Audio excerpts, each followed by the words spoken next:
Astrologer ने ये कह दिया कि आपका बच्चा शायद दिसंबर के बाद बचेगा ही नहीं, और वो यहाँ आए, उन्होंने कुंडली दिखाई और ऐसा कोई दोष उस बच्चे की कुंडली में नहीं।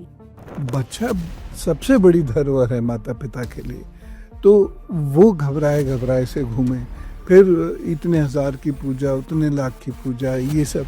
क्या ऐसी कोई डेथ प्रेडिक्शन कर सकता है चार्ट देख करके? यहाँ तक भी बताए, तुम जहर से तुमको नुकसान होगा, फूड पॉइजनिंग से तुमको नुकसान होगा, या कार एक्सीडेंट हो सकता है। शुक्र अगर कमजोर है किसी का तो फ्राइडे के दिन अल्कोहल का सेवन करो और शुक्र ठीक हो जाएगा। शुक्र ठीक हो भी गया तो लिवर खराब हो जाएगा। ये कोई उपाय ही नहीं है।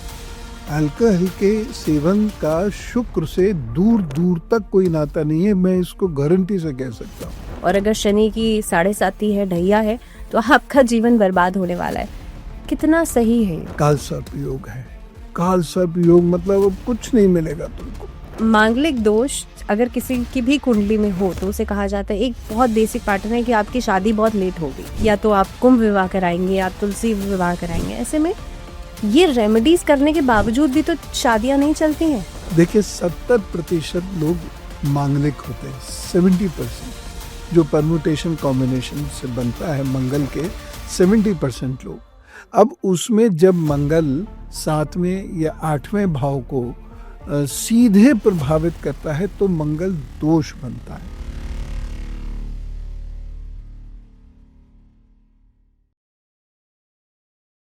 तो आप लोग जुड़े रहिए हमारे साथ, वीडियोस को लाइक कीजिए, टाइम्स मंत्रा चैनल को सब्सक्राइब कीजिए, साथ ही में बेल आइकन को प्रेस करना भूलेगा। पवन सिन्हा जी हमारे साथ हैं आज। पवन जी कहूँ या एस्ट्रो अंकल कहूँ? बहुत सारे लोग मुझे उसी नाम से जानते हैं। मैं अचानक कभी उनसे रास्ते चलते मिल भी जाता हूँ तो उन्हें मेरा नाम कम याद होता है। एस्ट्रो अंकल उनको तुरंत याद होता है, क्योंकि उस समय के बच्चे भी अब काफी बड़े हो गए, 17-18 साल हो गए, तो बच्चों के मम्मी पापा भी मुझे एस्ट्रो अंकल नाम से ही ज्यादा जानते हैं। लेकिन एस्ट्रो अंकल से मम्मी पापा की बहुत सारी क्वेरीज हैं जो आज भी हैं लोगों के दिमाग में, और मैं उसी क्वेरी से शुरू करूंगी।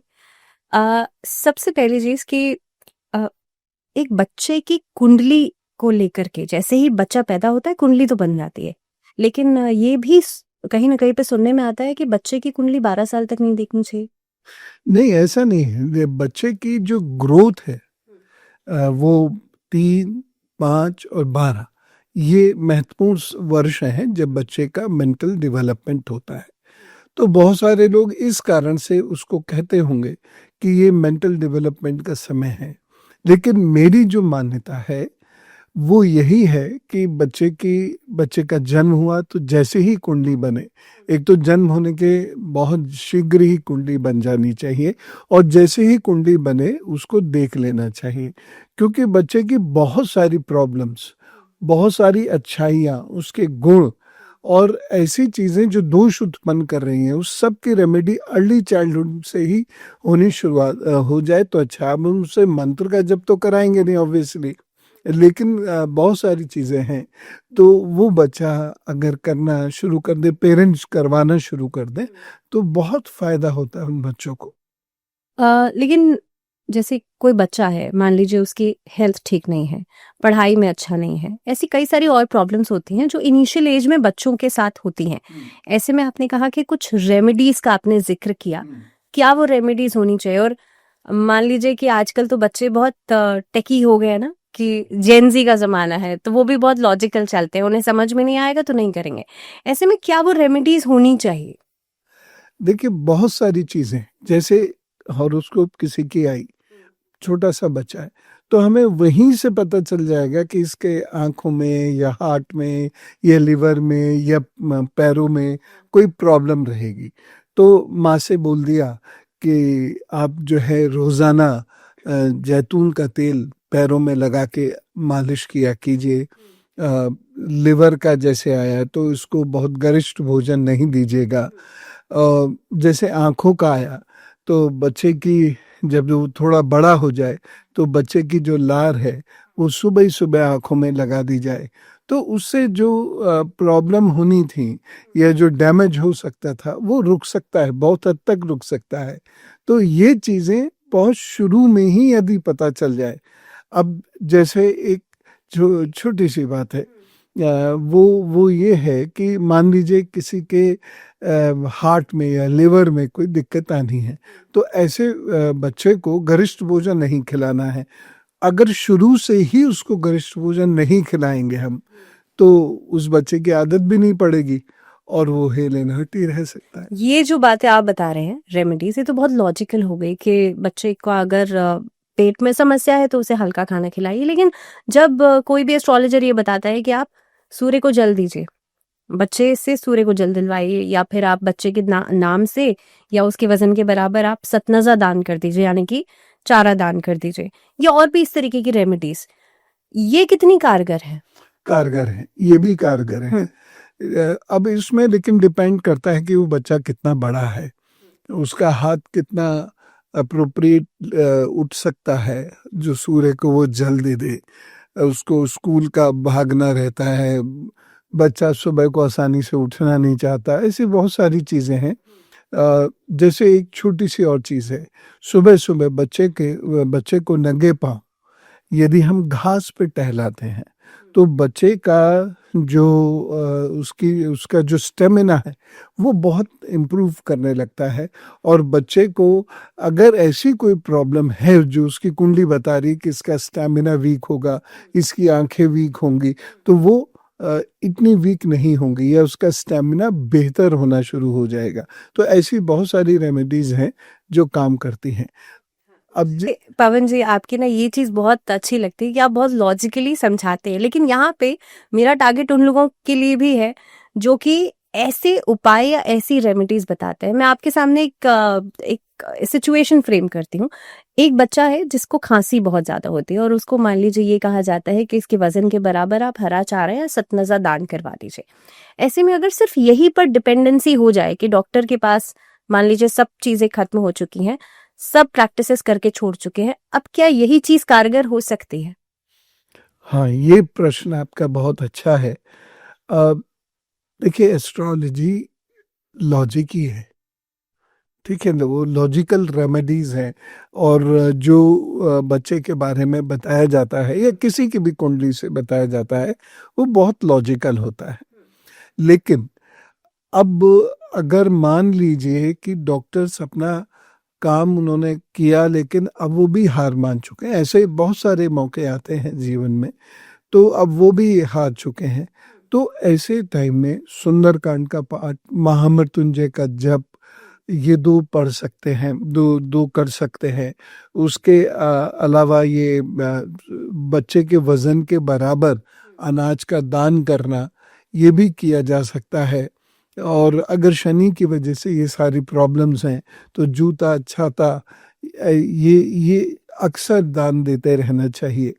शनिवार के दिन सरसों का तेल का दान वो करें, बच्चे को सरसों का तेल ना खिलाया जाए।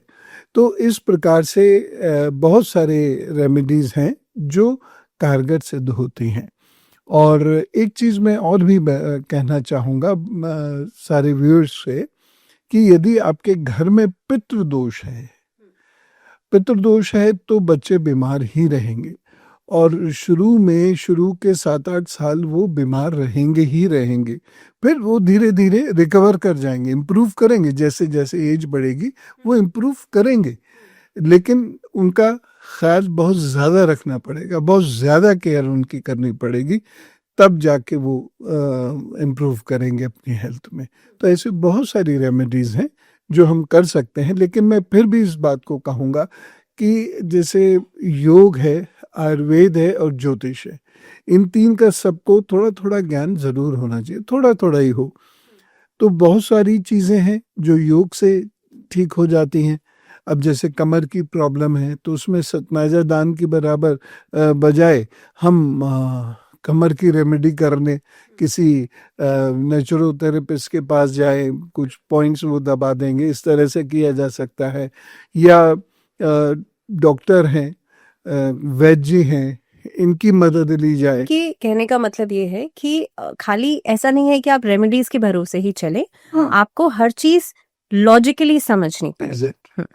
एक रिसेंटली मेरे से किसी की कॉन्वर्सेशन हुई और उन्होंने मुझे बताया कि उनका बच्चा, बाहर रहते थे आउट ऑफ इंडिया, उनसे किसी एस्ट्रोलॉजर ने ये कह दिया कि आपका बच्चा शायद दिसंबर के बाद बचेगा ही नहीं। और वो यहाँ आए, उन्होंने कुंडली दिखाई और ऐसा कोई दोष उस बच्चे की कुंडली में नहीं। इस तरह के फ्रॉड्स को आप कैसे देखते हैं, जो कि खासतौर पे बच्चों की कुंडलियों को लेकर के, क्योंकि आप तो एस्ट्रो अंकल हैं, तो इस तरीके के फ्रॉड्स को कैसे जस्टिफाई किया जाएगा? हमारा भी दिल कभी कभी बहुत दुखता है कि सब कुछ ठीक चल रहा है, हम खामखा डरा दें किसी को, और इतनी बुरी तरह डरा दें कि बच्चे को तो पता भी नहीं उसके साथ क्या हमने प्रिडिक्ट किया है, लेकिन माता पिता के हेल्थ वो खराब होनी शुरू हो जाए, उनको एंग्जाइटी शुरू हो जाए। भाई बच्चा सबसे बड़ी धरोहर है माता पिता के लिए, तो वो घबराए घबराए से घूमे, फिर इतने हजार की पूजा, उतने लाख की पूजा, ये सब। तो अगर मैं ये कहता हूँ देने वाला ईश्वर है, अगर उसने मेरे भाग्य में धन दिया है तो वो कहीं ना कहीं से आ ही जाएगा, ठीक है ना। तो ऐसे ज्योतिषियों को मैं अक्सर कहता हूँ डराओ मत, तुम्हारे भाग्य में धन आना होगा, आ जाएगा, तुम अपना यहाँ योग देखो। यहाँ पे अगर पेरेंट्स की बात करें, क्योंकि यहाँ पे कहीं ना कहीं पे पेरेंट्स की जो दुविधा है ना, उसको खत्म करना हमारा एक मेन वो है। तो ऐसे में क्या ऐसी कोई डेथ प्रिडिक्शन कर सकता है चार्ट देख करके? हाँ, की तो जा सकती है। देखिए, सप्तम भाव हुआ, अष्टम भाव हुआ, तीसरा भाव हुआ, ये भाव ऐसे हैं जिसमें आप डेथ को या एज को प्रिडिक्ट कर सकते हैं। End of age is called death. लेकिन इतना प्रिसाइजली कि दिसंबर तक बचेगा बच्चा, उसके बाद नहीं? बहुत सारी चीजें ऐसी होती हैं जिसमें हम बहुत प्रिसाइजली कर सकते हैं, प्रिडिक्शंस दे सकते हैं। यहाँ तक भी बताए, तुम जहर से तुमको नुकसान होगा, फूड पॉइजनिंग से तुमको नुकसान होगा, या कार एक्सीडेंट हो सकता है, या कोई धारदार हथियार से तुमको प्रॉब्लम, ये सब तो बताया जा सकता है। लेकिन जो बेसिक क्वेश्चन था जिसको लेके मैंने भी अपना दुख प्रकट किया, वो यही आ जाता है कि हम इतना ना डरा दें या लोग इतना ना डर जाए कि वो भागते भागते उनका समय बीते। तो जो ऐसे वरिष्ठ जन हैं, प्रबुद्ध लोग हैं, और वो एस्ट्रोलॉजी की प्रैक्टिस करते हैं, तो उनके पास वो लोग जाएं और अपनी रेमेडी कर लें। अगर वास्तव में ऐसी कोई प्रॉब्लम है तो महामृत्युंजय का जप वो कर सकते हैं, मृत संजीवनी का जप कर सकते हैं, सुंदरकांड का जप कर सकते हैं, ओम ऐं ह्रीं क्लीं नमश्चंडिकाय का जप कर सकते हैं। तो बहुत सारी उसकी रेमेडीज हैं। तो योग तो होते हैं, लेकिन ना होने पर डराना ये गलत है, ये अनैतिक है। एक और ऐसा उपाय जो मैंने सुना, मुझे थोड़ा सा अटपटा लगा। शुक्र अगर कमजोर है किसी का, तो फ्राइडे के दिन अल्कोहल का सेवन करो और शुक्र ठीक हो जाएगा। शुक्र ठीक हो भी गया तो लिवर खराब हो जाएगा। ये कोई उपाय ही नहीं है। अल्कोहल के सेवन का शुक्र से दूर दूर तक कोई नाता नहीं है। मैं इसको गारंटी से कह सकता हूँ, चैलेंज भी कर सकता हूँ। ऐसा कोई रेमेडी नहीं। शुक्र खराब है, पाउडर लगाइए, 8 वर्ष से छोटी कन्याओं को भोजन दीजिए, ओम शुम शुक्राय नमः का जप कीजिए, माँ दुर्गा के सामने बैठिए, जप कीजिए। तो ये सारे मेथड्स हैं हमारे पास और सदियों से इसका इस्तेमाल हो रहा है। तो हम ये क्यों ना करें? अल्कोहल पीने से फैमिली और ख़राब हो जाएगी। तो ऐसे शुक्र का भी क्या करना है जिससे परिवार के अंदर कलह उत्पन्न होने लगे, क्योंकि जो अब थोड़ा सा लेगा वो वहाँ रुकेगा नहीं, फिर वो आदत बढ़ जाती है, वो बढ़ता चला जाता है और लेडीज भी लेना शुरू कर देंगे। तो सोचिए उस घर का माहौल क्या हो जाएगा। तो हम क्यों ऐसी बेमतलब की बातें करें जिससे लोगों को कष्ट हो और उनके घर बिगड़े, उनका शरीर बिगड़ जाए। मेरे विचार से ये बिल्कुल गलत रेमेडी है। इसके बारे में हमने पढ़ा भी नहीं है। खैर, सब कुछ हम पढ़ें ये ज़रूरी भी नहीं है, लेकिन लॉजिकली ये बिल्कुल गलत है और मैं इसकी घोर भर्त्सना करता हूँ। आचार्य जी, क्योंकि ज्योतिष जो है वो भी लॉजिक्स पे चलता है, ऐसे में राहु, केतु, शनि, ये 3 प्लैनेट्स ऐसे हैं जिनको बता करके बहुत डराया जाता है, अलग अलग कॉम्बिनेशंस बता दिए जाते हैं। राहु और केतु मोस्टली ये बताया जाता है कि कुंडली में खराब ही होगा, और अगर शनि की 7.5 है, ढैया है, तो आपका जीवन बर्बाद होने वाला है। कितना सही है ये? उसमें एक चीज बहुत सारे लोग कहते हैं, काल सर्प योग है। काल सर्प योग मतलब अब कुछ नहीं मिलेगा तुमको। ऐसा नहीं है। काल सर्प योग, आप शिव जी की बच्चे से पूजा कराना शुरू कर दो, घर में बैठे अपना पूजा करे। कहीं जगह विशेष पे जाना है, उसका मन है, वो जगह तीर्थ पे जाकर पूजा कराना चाहे कर ले।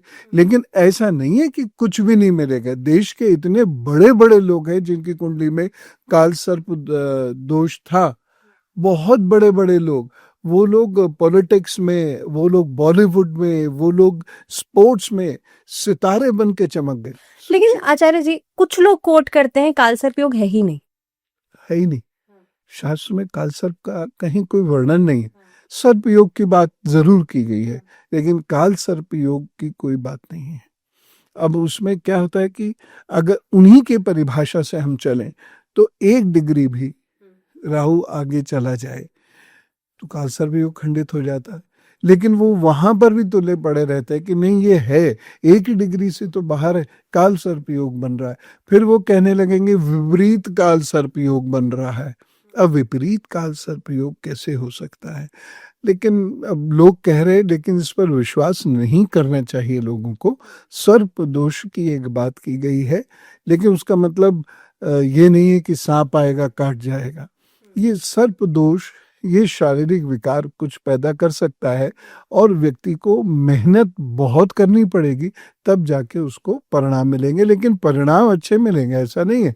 अगर उसके कुंडली में मान लीजिए सूर्य अच्छा है, मंगल अच्छा है, बृहस्पति अच्छा है, तो उसे उच्च कोटि के परिणाम मिलेंगे। तो मेहनत वो कर रहा है, सभी को करनी चाहिए मेहनत। तो आचार्य जी, ऐसे में जाहिर सी बात है, मेहनत हर इंसान करता है और हर किसी को ये लगता है कि भाई मैं जितनी मेहनत कर रहा हूँ ना, शायद मुझे उसके हिसाब से थोड़ा कम ही मिल रहा है। रेमेडीज की बात हमने की, लेकिन जो किसी भी एस्ट्रोलॉजर के पास जाते हैं वो बड़ी बड़ी पूजाएं बता दी जाती हैं। क्या किसी दूसरे की पूजा करने से क्या मुझे फल मिल सकता है? अगर कोई सिद्ध पुरुष है तब तो मिलेगा, क्योंकि जो पूजा कर रहा है उसको भी उपवास करना पड़ता है, उसको भी अपने लिए शांति करनी पड़ती है, तब जाके उस पूजा का वह जो ऊर्जा उत्पन्न होती है वो दूसरों को बांट कर सकता है। तो पुरोहित को भी बहुत कष्ट सहने पड़ते हैं दूसरे के लिए कुछ करने में। तो ये सिद्ध पुरुष कर सकते हैं। ऐसा नहीं कि माला फेरने लगे, फिर इधर देखा उधर देखा, बात करी और फिर कह दिया आपका ये उपाय हो गया। ऐसे नहीं होता है। तो हमारे यहाँ ऋषि रहे हैं और जिनके करने से बहुत लाभ हुआ लोगों को। बहुत सारे ऐसे विद्वान रहे हैं, आज भी हैं। ऐसा नहीं है कि ये देश विद्वानों से आज खाली है। तो उन लोगों के होने से या उन लोगों के करने से लाभ मिलता है, लेकिन वो फिर शास्त्रीय विधि से अपना कार्य करेंगे। वो ऐसे नहीं करेंगे और आपको बता देंगे कि इतना मुझे करना है, ऐसे मुझे करना है, इतने दिन मुझे करना है। और वो मैं लोगों से भी कहता हूँ, आपको धन चाहिए ना, आप धन लो, लेकिन अनैतिक कार्य मत करो, क्योंकि हमारे यहाँ श्री और लाभ साथ चलते हैं। तो हम ज्योतिषी ही या आध्यात्मिक लोग ही इस प्रकार की बात करेंगे तो ठीक नहीं रहेगा। आपने कालसर्प दोष की बात की, ये जानना लोगों के लिए भी बड़ा क्यूरियस है, क्योंकि दिमाग में ये तो आता ही है ना कि कालसर्प दोष आखिर आया कहाँ से? ये कुछ दिमागों की उपज है। कुछ वर्ष पूर्व या कुछ सदी पूर्व लिखा गया और इससे कोई बहुत ज़्यादा फर्क तो पड़ता हुआ मैंने देखा नहीं। बल्कि जैसे मैंने अभी आपको बताया कि काल सर्प दोष वाले लोग बहुत ऊंचे ऊंचे पदों पर पहुंचे या बहुत बड़े अफसर बने, जजेस बने, बहुत बड़े बड़े स्पोर्ट्स पर्सन्स बने, बहुत राजनीति में उन्होंने बहुत काम किया। बॉलीवुड में उन्होंने बहुत प्रतिष्ठा कमाई। तो मैं तो काल सर्प दोष को मानता नहीं। आचार्य जी, एक बहुत ऐसी मार्केट है जो कि मांगलिक दोष के ऊपर चलती है। मैं मार्केट इसलिए कह रही हूँ क्योंकि मांगलिक दोष अगर किसी की भी कुंडली में हो तो उसे कहा जाता है, एक बहुत बेसिक पैटर्न है कि आपकी शादी बहुत लेट होगी या फिर आपकी शादी में 110% प्रॉब्लम्स आएंगी और उसके बाद अलग अलग तरह के या तो आप कुंभ विवाह कराएंगे, आप तुलसी विवाह कराएंगे। ऐसे में ये रेमेडीज करने के बावजूद भी तो शादियां नहीं चलती हैं। बहुत ही अच्छा प्रश्न आपने किया। देखिए 70% लोग मांगलिक होते हैं, 70% जो परम्यूटेशन कॉम्बिनेशन से बनता है मंगल के 70% लोग। अब उसमें जब मंगल 7वें या 8वें भाव को सीधे प्रभावित करता है तो मंगल दोष बनता है, बस तभी बनता है।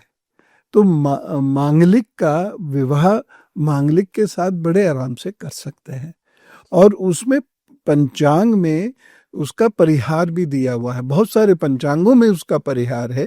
उन परिहारों को देखिए, अगर वो मिल जाते हैं तो फिर रेमेडीज की भी जरूरत नहीं। आप कह सकते हैं कि यहाँ विवाह कर लो।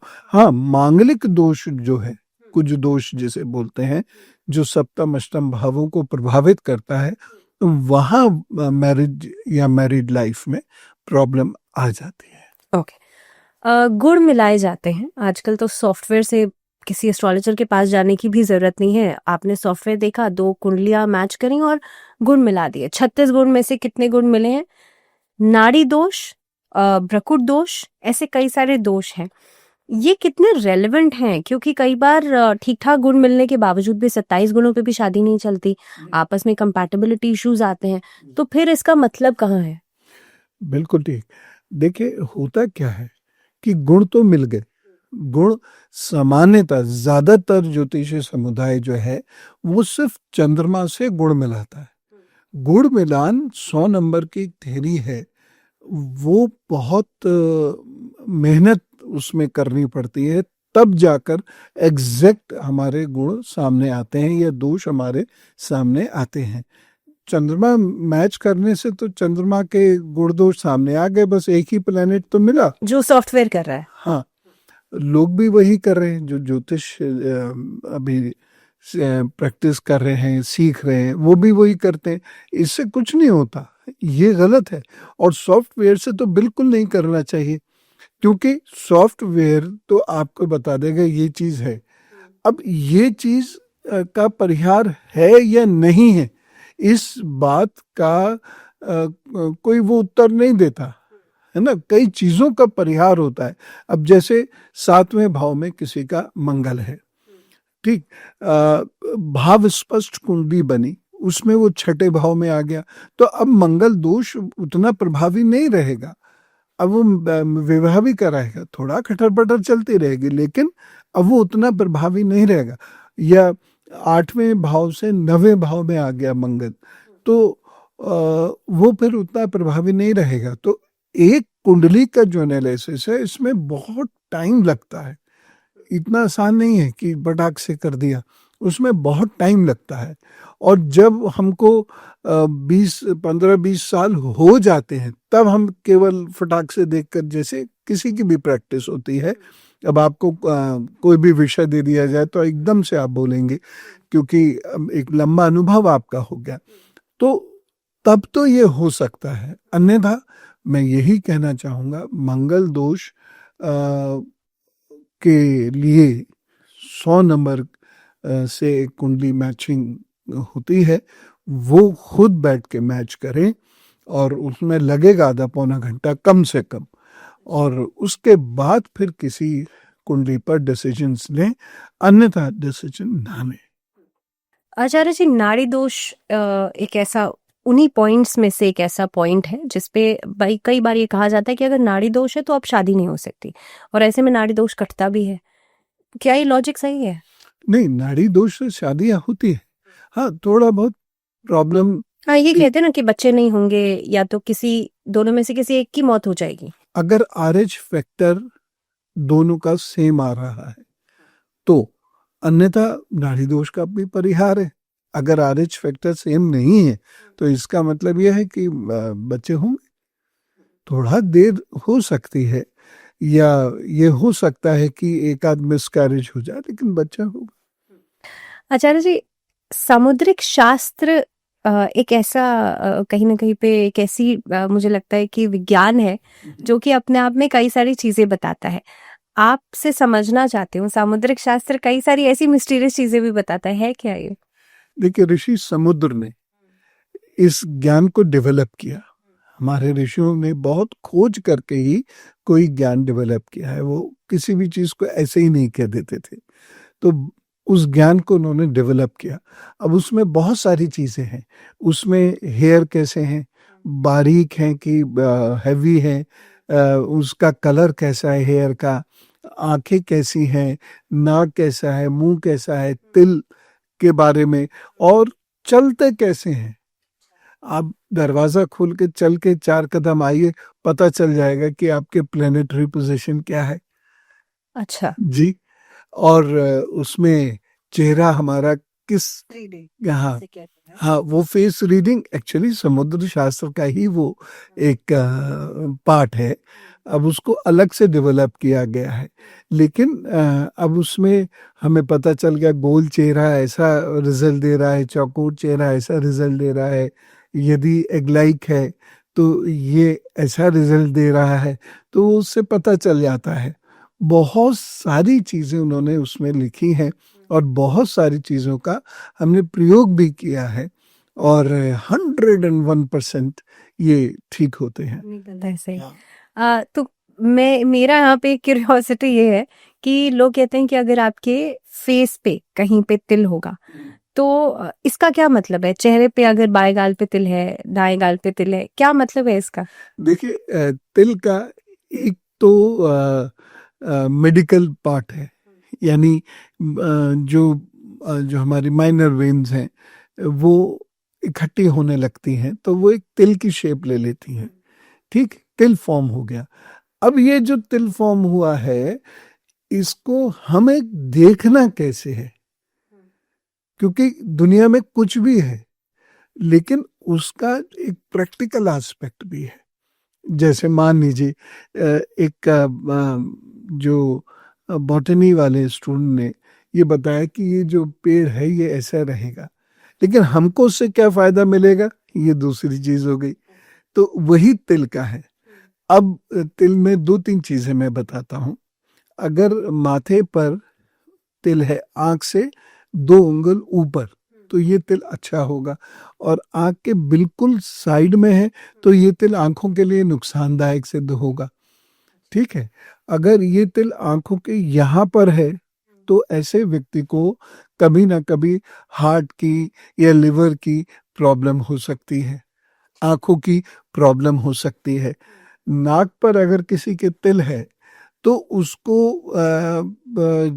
जीवन में मेहनत तो करनी पड़ेगी, लेकिन जीवन भर वो अर्निंग करेगा। नाक पर तिल अगर यहाँ पर तिल है तो वो जीवन भर अर्निंग करेगा और अपने अच्छी क्रेडिबिलिटी इस्टेब्लिश करेगा और अपने प्रोफेशन में अच्छा काम करेगा। ठीक, उसके बाद आता है गाल का तिल, गाल पे। पहले यहाँ को बताइए, मेरे यहाँ पे तिल है। तो यहाँ पर यदि तिल है तो ये अच्छा है, अच्छा उसको मानते हैं। यहाँ से ये पूरा कर्व अगर हम खींचेंगे तो इतने बीच में कोई भी तिल है तो वह अच्छा होता है। खास तौर से राइट में अगर है तो बहुत अच्छा है, लेफ्ट में है तो बहुत अच्छा नहीं होगा, लेकिन कोई ऐसा बड़ा नुकसान नहीं करेगा। उसके बाद आते हैं होंठ।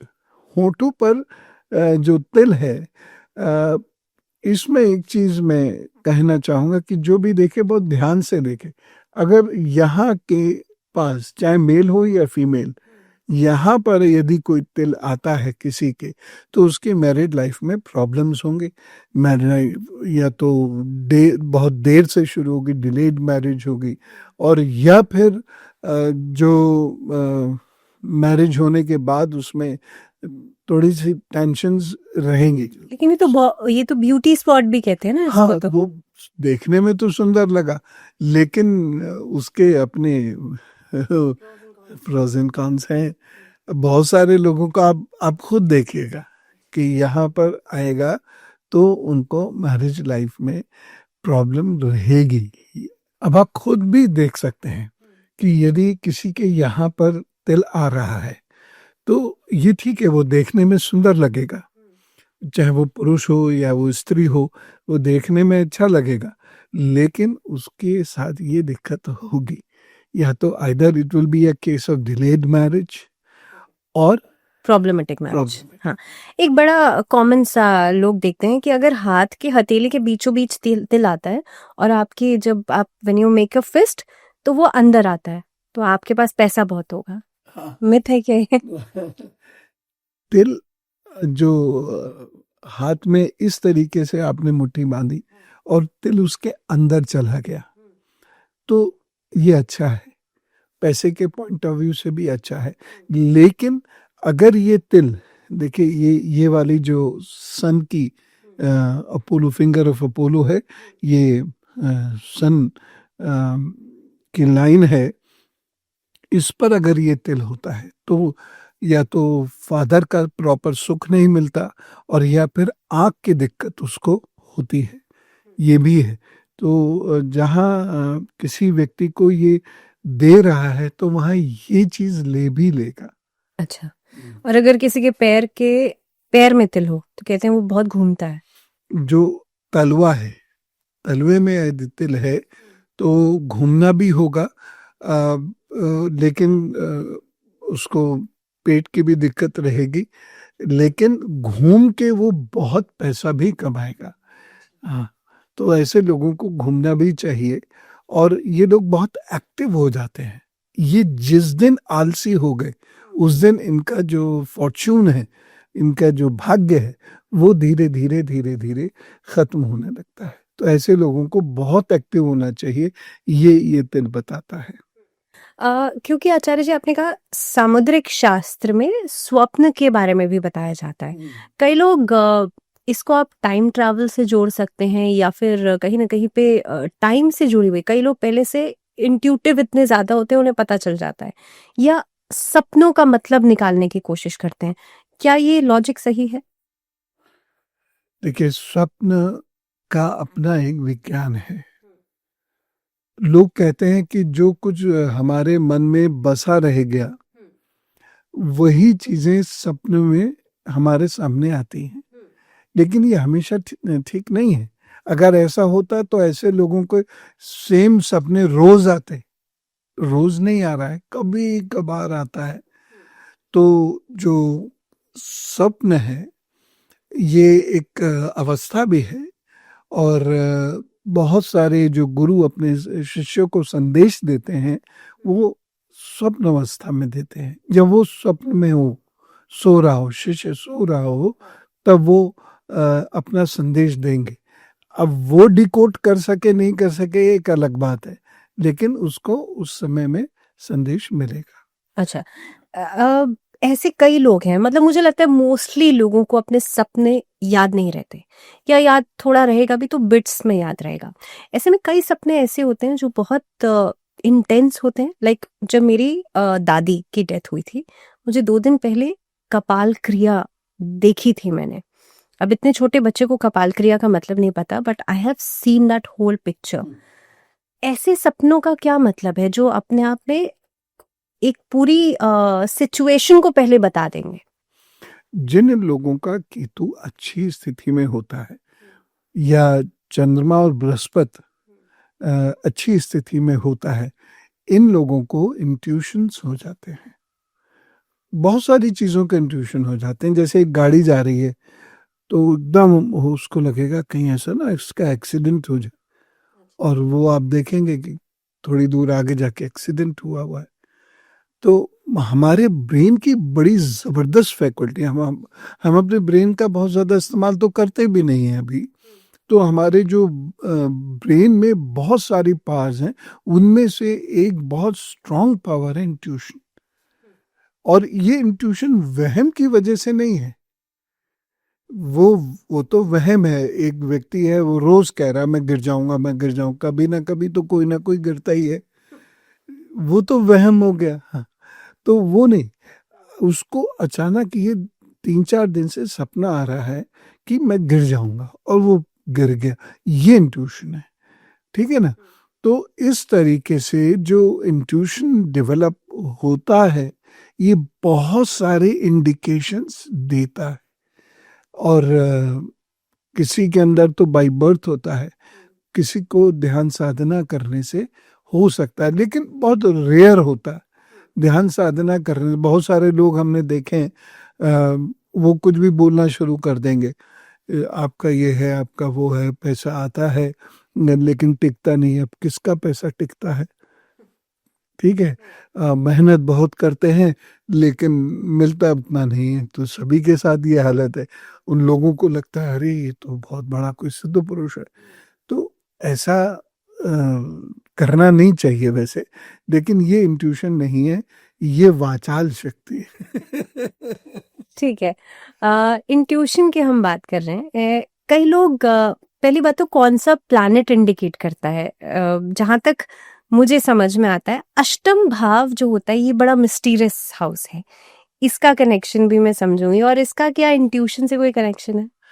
अगर लग्न का, 6th हाउस का और 8th हाउस का कनेक्शन केतु से बना हो, या उसमें केतु हो, या उनके भाव के जो लॉर्ड्स हैं उनके साथ केतु हो, तो ऐसे, और ये केतु शिफ्ट ना हो, नमांश में भी अच्छी पोजीशन में हो और भाव स्पष्ट में यानी चलित में ये शिफ्ट ना हो, तो ये दिखाता है कि व्यक्ति के अंदर इंट्यूशन है। और मैंने यहाँ तक देखा, अपने एक्सपीरियंस से बता रहा हूँ, कि इन भावों में चंद्र केतु यदि साथ बैठे हैं और बहुत डिस्टेंस नहीं है डिग्री से, वो क्लोज है, तो ऐसे व्यक्ति को ये भी पता लग जाता है कि कौन सा पेपर में कौन सा क्वेश्चन आएगा। अच्छा। हाँ, और वो रिस्क भी ले लेता है कि मैं तो यही आएगा, बस इतनी। चंद्र केतु का कॉम्बिनेशन बता रहे हैं आप, तो मेरे ख्याल से जितने व्यूअर्स देख रहे हैं वो अपनी कुंडली में देखेंगे चंद्र केतु का कॉम्बिनेशन है कि नहीं है। लेकिन आचार्य जी, मैंने बहुत देर पहले आपसे राहु केतु की बात की थी। राहु जो है वो इल्यूजन का प्लैनेट है, यानी कि अगर किसी की कुंडली में राहु चंद्रमा के साथ भी, क्योंकि चंद्रमा मन का कारक है, और राहु जो है वो भ्रमित कर देता है, आपको इधर उधर भटकाएगा। तो चंद्र राहु या चंद्र केतु, ये कॉम्बिनेशन क्या खराब नहीं है? देखिए, भटकाव तो खराब है, किसी भी रूप में भटकाव हो, जीवन में किसी भी व्यक्तित्व में भटकाव हो, तो वो तो खराब ही है, क्योंकि ये आपसे केवल मेहनत कराएगा, या वाइल्ड गूस चेज, आप ऐसी चीज के पीछे भाग रहे हैं जो एग्जिस्ट ही नहीं करती, या हेलुसिनेशंस देगा कि रस्सी लटकी हुई है, आपने उसे सांप समझ लिया। तो ये चंद्र राहु का एक कॉम्बिनेशन है। शक करना, ऐसे में व्यक्ति शक्की बहुत हो जाता है, और गुस्सा उसके नाक पे रखा रहता है, जैसे कहते हैं ना प्रोवर्ब, नाक पे गुस्सा रखा रहता है, तो उस व्यक्ति के नाक पे गुस्सा रखा रहता है। लेकिन केतु को मैंने देखा है, केतु बहुत सात्विक प्रभाव भी देता है, तो इसलिए केतु और चंद्रमा का यदि योग कोई बनता है तो वह उतना नकारात्मक नहीं होता। ये तो होता है कि वो व्यक्ति अपने ही दिमाग से चलता है, उसका जो एटीट्यूड होता है वो अलग ही किस्म का होता है, तो वो समाज के या परिवार के बाकी लोगों के साथ उसका मेल जोल बहुत ज़्यादा नहीं हो पाता, वो लोगों से अलग रहता है। उसको लगता है क्या बातें कर रहे हैं ये लोग, अरे दुनिया में इतनी सारी बातें हैं, वो करो, वो सीखो, तो ये सारी चीजें उसके अंदर होती हैं, वो बुरा रिजल्ट नहीं देता। हम सपनों की बात कर रहे थे। क्या ऐसा हो सकता है कि, क्योंकि मैंने अभी रिसेंटली कहीं पढ़ा कि चंद्रमा की जो साइकिल्स है, चंद्रमा 15 दिन बढ़ता है, 15 दिन घटता है, शुक्ल पक्ष में देखा हुआ सपना सच हो जाएगा, या सुबह 4 बजे देखा हुआ सपना सच हो जाएगा, या इस टाइमिंग पे देखो तो सपना सच हो जाएगा, ऐसा कुछ है? देखिए, जब ऋषि या देवता वो कहते हैं कि वो ब्रह्मांड में निकट आते हैं, उस समय में यदि कोई स्वप्न या स्वप्न के आधार पर कोई संदेश वह भेज रहे हैं, वो सच होगा। और ये समय होता है 2:30 बजे से लगभग 4 साढ़े 4 बजे तक का। तो उस समय में जो स्वप्न है, या कोई वास्तव में ध्यान करता है, लोग ध्यान के नाम पर भी वही काम करते हैं, ऊट पटांग, हमको तो ये हो गया, हमारा शरीर तो ऐसे हो जाता है, ऐसा होता नहीं है। तो जो ध्यान में देखते हैं बहुत सारे लोग कि ऐसे हो रहा है, या इस समय में जो लोग देखते हैं कि ऐसा हो रहा है, तो उन लोगों को उन लोगों के द्वारा देखे गए स्वप्न सही सिद्ध होते हैं। मैं आपको एक छोटा सा उदाहरण देता हूँ, नाम नहीं लूँगा क्योंकि ये निजता का उल्लंघन होगा। एक व्यक्ति थे शहर मुरादाबाद में, तो उनको एक स्वप्न दिखाई देता था, ऐसे ऐसे गली है, गली में एक ऐसे ऐसे घर है, ये इस प्रकार से हमें उनको स्वप्न आता था।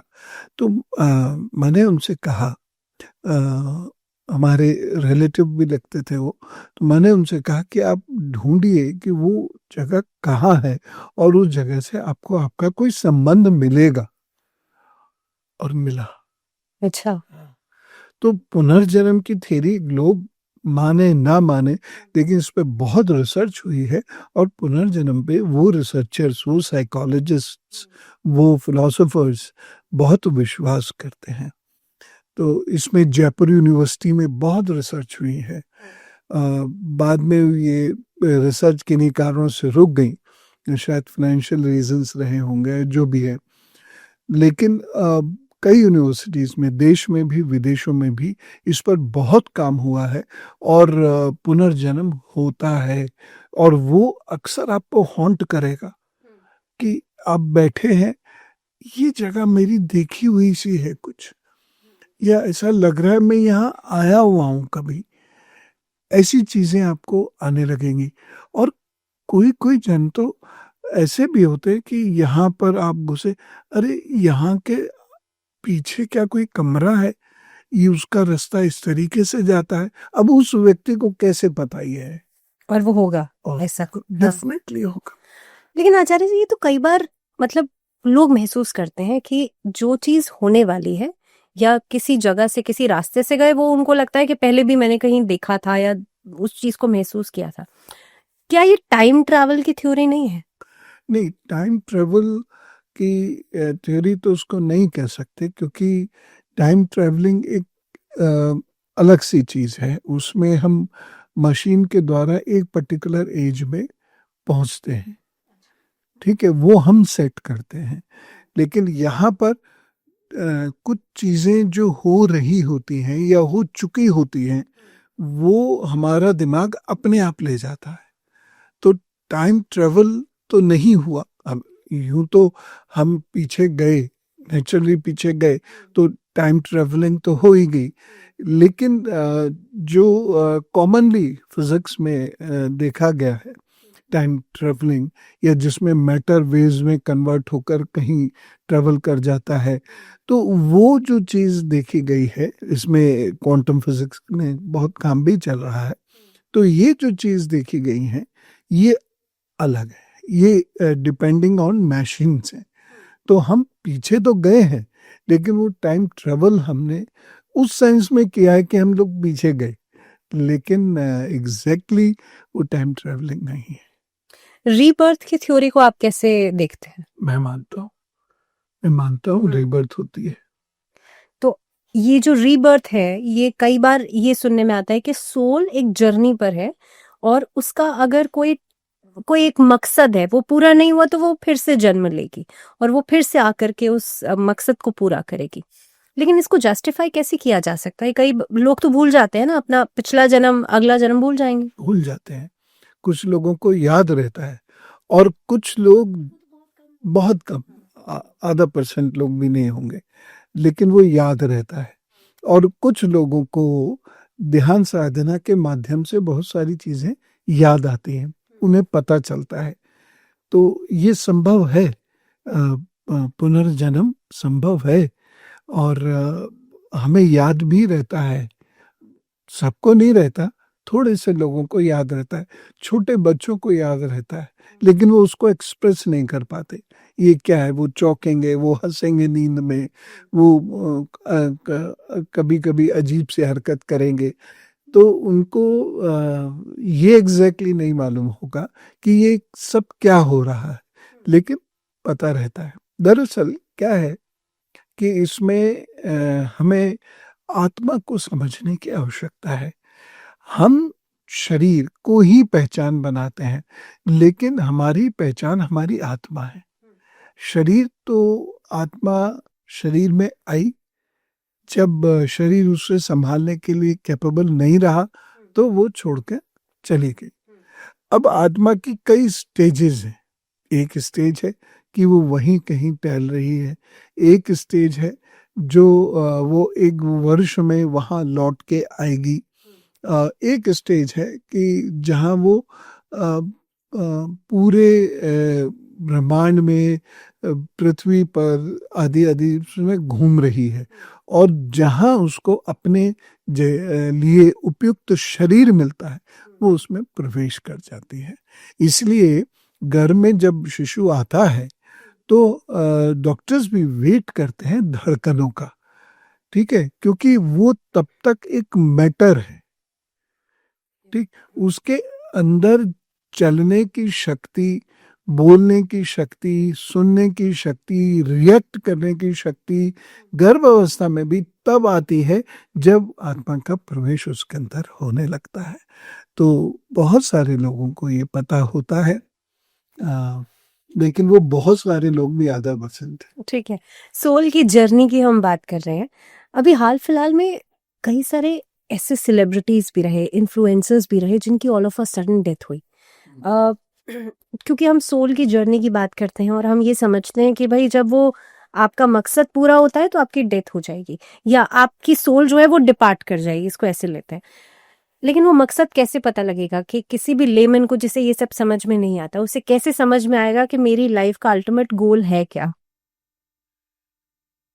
एक्चुअली ये कुंडली से भी पता लगा सकते हैं, और जो साधक होता है, जो जिसकी पेनिट्रेटिंग आईज होती हैं, या कहें तो वो इन आँखों से कम वो अपने ब्रह्मरंध्र या आज्ञा चक्र से ज़्यादा कार्य देता है, ये लोग बता पाते हैं। तो ये एक ऐसा स्पेशलाइजेशन है जो बहुत कम लोगों के पास है, रेयरेस्ट ऑफ रेयर केस में किसी एक के पास ये आपको मिलेगा।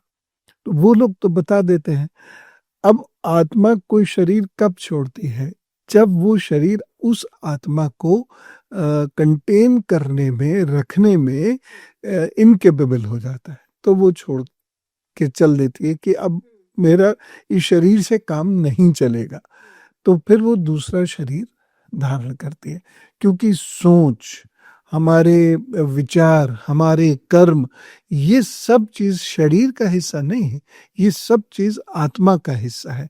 तो इन सब चीज़ों को लेके वो आत्मा ट्रैवल कर जाती है दूसरे शरीर में। तो जब उन सब चीज़ों को लेकर ट्रैवल करेगी दूसरे शरीर के अंदर, तो नेचुरली उस आत्मा में जो जो भी कुछ है, कोश जितने भी हैं, वो सबके साथ ट्रैवल करेगी। लेकिन हम लोग भूल जाते हैं, और जिस तरीके का आजकल साइबरनेटिसिज्म है, ऐसे मैकेनिकल लाइफ हो गई है, तो इधर व्यक्ति स्पंदित ही नहीं होता कि वो इन चीज़ों को सोच सके, इस पर बात कर सके, चिंतन कोई कर सके। तो इसलिए आजकल ये चीज़ बहुत डिफ़िकल्ट हो गई है। लेकिन अगर हम हज़ारों वर्ष पूर्व जाएं तो ये चीज़ उतनी डिफ़िकल्ट नहीं थी। बहुत सारे लोग हैं, जैसे एक फौजी है, फौजी क्लाइम कर रहा है कहीं पर, दाहिनी तरफ से फायर आ रहा है, तो वो कह रहा है कि दाहिनी तरफ से जो फायर है, दाहिनी तरफ ही तुम बढ़ो, बाएं तरफ मत जाना, क्योंकि बाएं तरफ ज़्यादा बड़ा दुश्मन बैठा है, ज़्यादा हथियारों के साथ बैठा है। तो और दाईं तरफ जाते हैं तो वैसे ही होता है, ठीक, दुश्मन बाएं तरफ से इंतज़ार कर रहा था। तो ये इंट्यूशन है उसका, ये उसके अंदर एक गुण है जो उसे भी शायद नहीं पता, ये उसके अंदर गुण है। लीडर्स के अंदर ये गुण होता है, पॉलिटिकल लीडर्स होते हैं उनमें ये गुण होता है कि वो पहले भाप जाते हैं। पुलिस पर्सनल्स के अंदर ये गुण होता है कि वो भाप जाते हैं कि हो ना हो यही है, और उसको कहते हैं इंस्टिंक्ट, कि ये मुझे लग रहा है कि यही व्यक्ति कल्प्रिट निकले। लेकिन क्योंकि हम एआई के ज़माने में है, इतनी टेक्नोलॉजी है और आजकल तो लोग मान लीजिए कि एजिंग हो रही है तो फेसलिफ्ट करा लेंगे। ऐसे में कार्मिक और सोल्स की आप बात कर रहे थे, अगर एक व्यक्ति बैगेज लेके उसकी सोल डिपार्ट करती है, एक शरीर से दूसरे शरीर में जाती है, लेकिन कार्मिक अकाउंट उसका अच्छा है या बुरा है, इससे डिसाइड होगा कि आने वाला जो भी वो शरीर लेगी वो कैसा होगा। देखिए, कोई भी काम होता है तो वो शरीर का इन्वॉल्वमेंट भी रखता है और वो हमारी आत्मा यानी या मन कह लीजिए उसका इन्वॉल्वमेंट भी रखता है। तो दोनों चीज़ों से हम अच्छे या बुरे कर्म कर पाते हैं। अगर बुरे कर्म हमने करे तो आत्मा भटकेगी, आत्मा को उसका रास्ता नहीं मिलेगा। और भटकाव चाहे आत्म रूप में हो, हालांकि मैं इसे अपनी अपनी एक फिलॉसफी के रूप में कह रहा हूँ, तो भटकाव ये चाहे आत्मा का हो या जब आत्मा शरीर में होती है तो मनुष्य का भटकाव हो, ये बहुत पीड़ादायक होता है।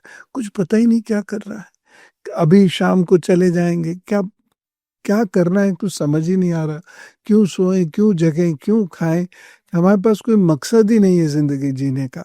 तो ये जो सारी चीज़ें होती हैं ये दिखाती हैं कि जब वो आत्मा ट्रेवल कर गई तो उस वो अच्छे कर्म से करी है या बुरे कर्म से करी है, क्योंकि आत्मा पे एक सोच होती है और शरीर पे इंद्रियां होती हैं।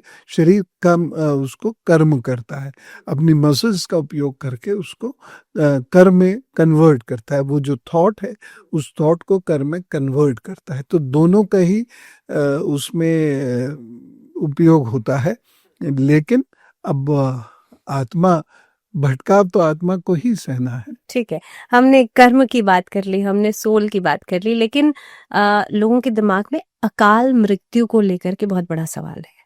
अकाल मृत्यु कैसे समझते हैं? दरअसल हम उसे कह देते हैं कि अभी टाइम नहीं था और वो देखिए चले गए, लेकिन मृत्यु अकाल कभी नहीं होती। काल तो काल है, काल तो अपने तरीके से ही दबे पांव आएगा और जो उसे करना है वो कर। लेकिन आचार्य जी, आज के टाइम में ऐसी डेथ्स को कैसे हम समझेंगे? जैसे कि कार्डियक अरेस्ट हुआ, all of a sudden cardiac arrest हुआ, 40 साल की एज में, 30 साल की उम्र में लोग मर रहे हैं। इनफैक्ट अभी तो छोटे छोटे बच्चे सुसाइड कर रहे हैं। ऐसी डेथ्स को कैसे देखा जा सकता है? क्या ये अकाल मृत्यु है? नहीं, उसका समय ही इतना था। अगर कुंडली में होता देखता कोई व्यक्ति तो बता सकता था कि ये समय ही इतना था।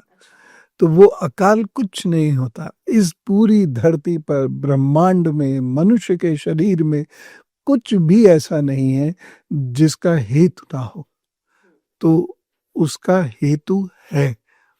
तो मान लीजिए इमीडिएट रीजन क्या बना कि उसने बहुत सारी एक्सरसाइज कर ली। इमीडिएट रीजन ये बना कि उसने खाना कम खाया, एक्सरसाइज ज़्यादा करी, तो पतले जिससे रहें, तो उसका जो स्टेमिना का लेवल है वो कम होता चला गया और उसके हार्ट की जो फंक्शनिंग है वो कमज़ोर हो गई। तो ये रीज़न रिफ्लेक्ट होगा और उसको में अकाल होते तो नहीं होता। तो हम सिर्फ यही कहते हैं कि ये इसलिए कह देते हैं कि अभी उम्र नहीं थी, अभी हष्ट पुष्ट था ये, तो फिर भी ऐसा हो गया, क्यों ऐसा हो गया, तो इसलिए इसे अकाल कह दिया है। लेकिन अकाल कुछ नहीं होता, सबका काल आया तो होता है। मेरा आखिरी सवाल है आपसे, एस्ट्रो अंकल की तरफ से, मुझे लगता है बच्चों के लिए और बड़ों के लिए, पेरेंट्स के लिए भी एक ऐसा वो स्पेशल मैसेज, क्योंकि अभी एग्जाम भी आने वाले हैं। देखिए, एग्जाम में पहली चीज पढ़ाई, मेहनत। कैसे मेहनत करनी है कि आप जो भी करें लिख कर याद करें। लिख कर जब आप याद करते हैं तो आपको जल्दी याद होता है। दूसरी चीज, जो भी आप पढ़ें उसे किसी सिचुएशन से जोड़ लें तो आप उसको एग्जामिनेशन हॉल तक नहीं भूलेंगे। और तीसरी चीज है, थोड़ा व्यायाम आपको करना है। चौथी चीज है कि आपको मोबाइल, टेलीविजन, इंटरनेट का प्रयोग जितना मिनिमम आप कर सकते हैं वो आपको कर देना है। गुस्सा जितना मिनिमम कर सकते हैं उतना कर देना है। अगली बात कि एक बोल लीजिए, शीशे का हो, चांदी का हो, स्टील का हो, उस बोल को रखिए, उस बोल में पानी भर दीजिए और अपनी स्टडी टेबल पर उसको रखिए, तो आपको लाभ होगा। पढ़ते वक्त मुंह उत्तर पूर्व की ओर हो, ईशान कोण में, और या फिर उत्तर की तरफ हो। ये छोटी छोटी चीजें हैं, ये अगर बच्चे ने कर ली तो उसके अंदर जो डेवलपमेंट ऑफ कैलिबर है वो ज्यादा अच्छा होगा और वो एग्जाम में बेहतर कर पाएगा। लेकिन मैं ये चाह रही हूँ आप ये भी बता दो कि ऐसा इन रेमेडी से ऐसा नहीं होगा कि बच्चा पढ़े ही ना और ये अपने आप पास हो जाएगा। कर्म तो करना पड़ता है, श्री कृष्ण साथ हैं, लेकिन क्योंकि उसके बावजूद जेनजीज शॉर्टकट अपनाते हैं ना, इसलिए हाँ, बोल रही हूँ। कर्म तो करना ही पड़ेगा। और जो बहुत शॉर्टकट अपनाते हैं उन लोगों की जिंदगी में बहुत सारी प्रॉब्लम्स आती हैं, जिंदगी घूम के वहीं आ जाती है, तो वो शॉर्टकट काम करते नहीं हैं। तो आप लोगों को ये ध्यान रखना है कि नो शॉर्टकट्स, लिख कर सिचुएशन से जोड़कर आप दिन रात अपनी पढ़ाई कीजिए, उससे आपको लाभ होगा। तो भगवान भी, God helps those who help themselves. तो हमेशा याद रखें कि जब आप कर्म करेंगे ईश्वर तब आपकी मदद करेंगे, जैसे अर्जुन की है ना। श्री राम को भी कर्म करना पड़ा, हाँ, चाणक्य को भी कर्म करना पड़ा, चंद्रगुप्त को भी कर्म करना पड़ा, विक्रमादित्य को कर्म करना पड़ा। तो कौन है ऐसा जीवन में जिसके लिए भगवान ने कहा तू कर मत कर, मैं ही तुझे सब कुछ दूंगा? भगवान कभी ऐसा नहीं कहते। तो work hard, burn midnight no oil, और आप कामयाब होंगे। ये आध्यात्मिक उपाय कर लीजिएगा, ये ज्योतिषी उपाय कर लीजिएगा, पढ़ाई कर लीजिए। थैंक यू वेरी मच आचार्य। बहुत अच्छा लगा, थैंक यू सो मच।